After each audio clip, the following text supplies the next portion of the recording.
president just a short time ago announcing that Skadden Arps has come to what he calls a settlement with the White House in terms of political activity. They say that here at the White House that Skadden Arps is going to provide $100 million in pro bono legal services during the Trump administration to causes that the president and Skadden Arps both agree with. $100 million of free legal work. Or to put that another way, 1/4 of an unnecessary ballroom's worth of free legal work.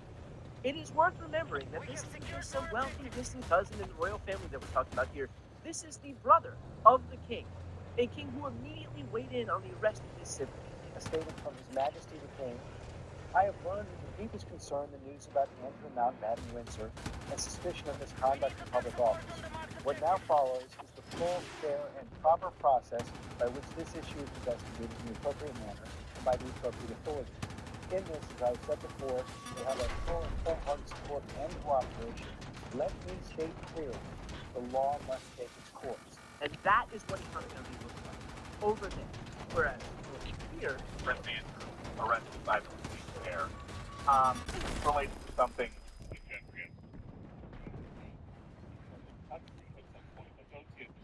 Jeffrey Epstein.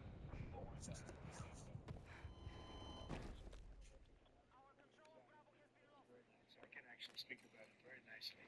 and doesn't that bring the victim to know how nicely a president can talk about the Epstein files?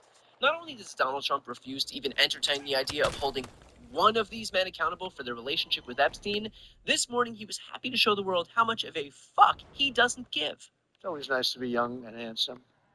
Doesn't mean we have to like you. I don't like young, handsome men. Women, yes, I like. That's right. He likes them so much, he's been known to spend $5 million showing them.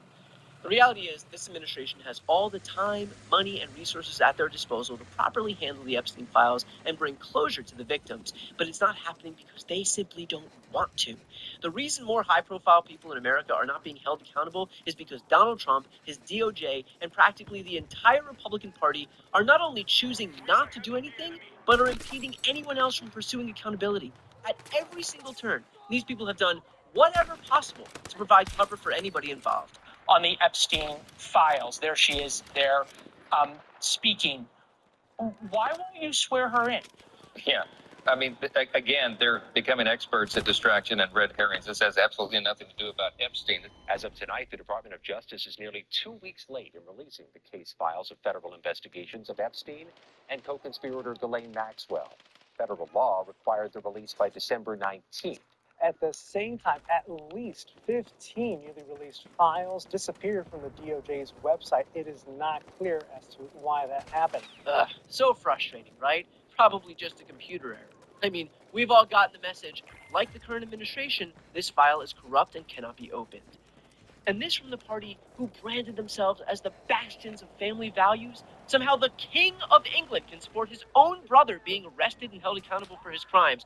But the guy in America who wants to be king will stop at nothing to make sure his rich friends stay protected. Today, Colorado Congresswoman Lauren Boebert was the target of an apparent pressure campaign by Trump to keep the Epstein files secret. The New York Times and CNN report that the Trump White House attempted to convince Boebert, a strong Republican ally of the president, to take her name off a congressional action that would force the release of the Epstein files, even going so far as to call her to a meeting in the highly secure White House Situation Room with the FBI director and the Attorney General. Lauren Boebert, who put her name on the discharge petition to release the Epstein files, got called up to the Situation Room to meet not just with the president, but the head of the FBI. Yet the billionaire Les Wexner, whose name is all over the files, The billionaire told the committee he has never been questioned by the FBI. must have just been a scheduling issue. There has never been an easier issue to advocate for and add your name to than justice for the victims and survivors of sexual abuse. And the fact that hundreds of Republicans in Congress are staying silent, or even worse, trying to prevent anyone from being held accountable, speaks volumes. This is not a binary issue. Silence is complicity. It is a message to every single victim and voter that rather than do what is morally correct, they have chosen to sell their souls in an effort to stay in Donald Trump's favor and protect the wealthy Epstein class. Epstein. Definitely not.